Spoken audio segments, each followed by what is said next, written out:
Shalom Aleihim, saudara-saudara yang dikasihi Tuhan Yesus Kristus. Salam sejahtera buat saudara semua dimanapun saudara berada. Damai sejahtera kiranya melimpahi saudara-saudara. Kisah Para Rasul 3 ayat yang ke-11 sampai dengan 13. Karena orang itu tetap mengikuti Petrus dan Yohanes, maka seluruh orang banyak yang sangat keheranan itu datang mengerumuni mereka di serambi yang disebut serambi Salomo. Petrus melihat orang banyak itu lalu berkata, "Hai orang Israel, mengapa kamu heran tentang kejadian itu? Dan mengapa kamu menatap kami seolah-olah kami membuat orang ini berjalan karena kuasa atau kesalehan kami sendiri? Allah Abraham, Ishak dan Yakub, Allah nenek moyang kita, telah memuliakan hambanya, yaitu Yesus, yang kamu serahkan dan tolak di depan Pilatus, walaupun Pilatus berpendapat bahwa ia harus dilepaskan." Saudaraku, Allah memakai Petrus dan Yohanes untuk menyembuhkan seorang lumpuh yang dikatakan dalam ayat yang kedua, yang lumpuh sejak lahirnya sehingga ia harus diusung. Orang ini dikatakan lumpuh bukan karena sakit atau kecelakaan, tetapi lumpuh sejak lahirnya. Kemudian setelah disembuhkan, orang lumpuh ini bukan hanya bisa berjalan, tetapi dikatakan ia melonjak berdiri, lalu berjalan kian kemari dan mengikuti mereka ke dalam bait Allah, berjalan dan melompat-lompat serta memuji Allah. Sebuah perubahan yang sangat radikal dari keadaan lumpuh kemana-mana harus diusung, kemudian menjadi melonjak berdiri, berjalan kian kemari, melompat-lompat dan memuji Allah. Jelas bahwa kesembuhan ini bukan perasaan, tetapi kenyataan. Jelas bahwa kesembuhan ini bukan kesembuhan psikologis, tetapi medis. Apalagi yang mencatat peristiwa ini adalah Lukas yang merupakan seorang dokter. Yang menjadi pertanyaan saudara, kemudian apa yang dilakukan oleh orang lumpuh yang disembuhkan, oleh seorang yang sudah mendapatkan kasih karunia daripada Tuhan? Dikatakan di dalam ayat yang ke-11, orang itu tetap mengikuti Petrus dan Yohanes. Si lumpuh yang sudah mampu berjalan sendiri itu dikatakan tetap mengikuti Petrus dan Yohanes. Demikianlah orang yang sudah mengalami dan menerima anugerah Allah tidak akan lagi dapat menjauhkan diri dari persekutuan dengan Allah dan umatnya. Karena itu dia tetap mengikuti Petrus dan Yohanes. Bagaimana dengan kita, saudara? Apakah kita hari ini sebagai orang-orang yang juga sudah menerima anugerah Allah, kasih karunia Allah di dalam Tuhan Yesus Kristus? Apakah kita juga punya hasrat di dalam persekutuan tubuh Kristus?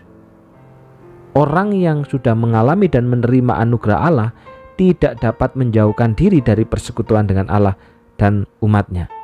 Apakah kita punya hasrat yang tinggi ataukah justru kita kehilangan hasrat?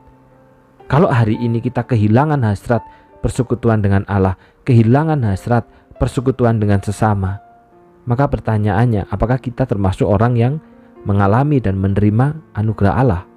Jikalau kita mengalami dan menerima, maka seharusnya hidup kita ini penuh dengan hasrat untuk bersekutu dengan Allah maupun juga umatnya. Nah, saudara, peristiwa ini juga mengundang keheranan dan rasa takjub banyak orang, sehingga mereka datang mengerumuni Petrus dan Yohanes karena menganggap bahwa kedua orang itu sebagai sumber kesembuhan. Secara manusia ini adalah kesempatan yang baik untuk mengangkat status sosial mereka yang sebelumnya dikejar-kejar, yang sebelumnya berasal dari nelayan, kemudian jadi seorang murid, yang dituduh dan sebagainya, sekarang dikagumi, sekarang viral, sekarang dicari banyak orang karena peristiwa kesembuhan. Secara manusia ini adalah kesempatan untuk mengangkat status sosial. Namun apa yang dilakukan oleh Petrus dan Yohanes yang juga telah mendapatkan kasih karunia Allah? Dalam ayat yang ke-16 dikatakan, karena kepercayaan dalam nama Yesus, maka nama itu telah memberi kesembuhan kepada orang ini di depan kamu semua.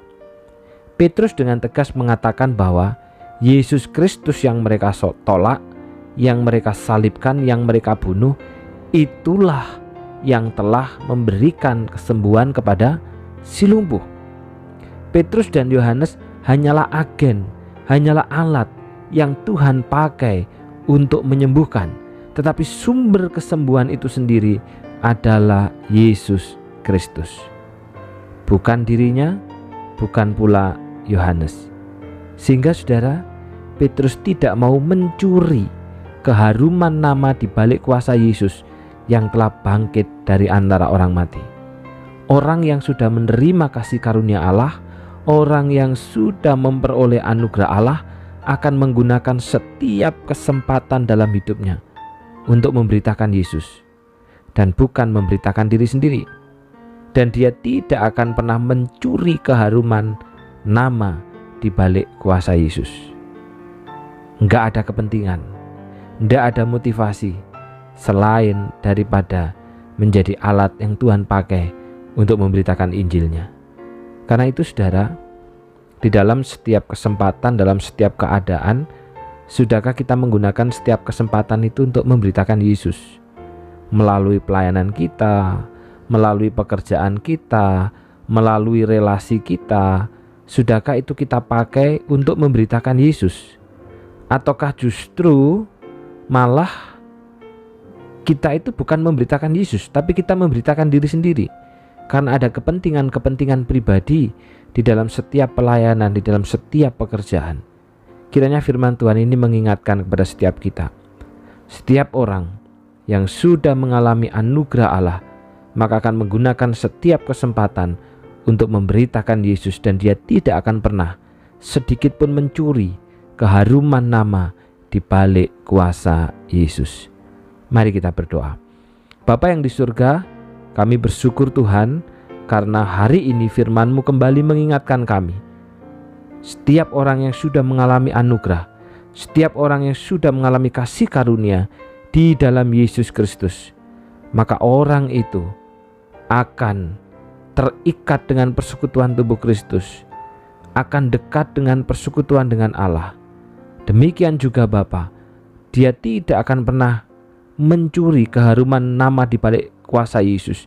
Sebaliknya dia akan menggunakan setiap kesempatan untuk memberitakan Yesus. Pakailah kami Tuhan sebagai orang-orang yang sudah mengaku menerima kasih karunia di dalam Tuhan Yesus Kristus, supaya melalui pikiran kami, melalui perkataan kami, melalui hidup kami, melalui apapun yang kami lakukan, kami sedang memberitakan Tuhan. Secara khusus pada hari ini hamba-Mu berdoa untuk Ibu Trivena Wirawan. Terima kasih untuk segala kemurahan Tuhan, kebaikan Tuhan. Hamba-Mu terus berdoa untuk pengenalannya akan Tuhan, cintanya kepada Engkau, bila makin hari terus makin bertumbuh melalui firman-Mu, melalui segala pembelajaran yang ada di komisi di GKT Banyuwangi. Berkati juga Bapak yang menjadi pergumulannya bersama dengan Bapak Yudi Wirawan. Kami percaya setiap rancangan Allah, Allah punya maksud yang indah. Demikian juga berdoa untuk Ibu Titik Surawati atau mama daripada Kobiobio yang juga hari ini bertambah usianya dalam kemurahan Tuhan. Beberapa waktu yang lalu sempat mengalami kesehatan naik turun, tetapi karena berkat Tuhan sehingga boleh pulih, boleh sehat kembali. Terlebih Bapak, kami berdoa supaya terjadi pemulihan juga secara rohani, kembali di dalam perjanjian dengan Tuhan. Karena orang yang telah memperoleh kasih karunia Allah tidak dapat tidak bersekutu dengan Allah, tidak dapat tidak bersekutu dengan sesama daripada tubuh Kristus. Berkati kedua saudara kami ini dengan berkat rohani yang dari surga. Di dalam nama Tuhan Yesus kami sudah berdoa. Amin. Selamat ulang tahun untuk Ibu Trivena Wirawan dan juga untuk Ibu Titik Surawati atau mama daripada Kobiobio. Kiranya berkat rohani yang dari surga menyertai. Tuhan memberkati.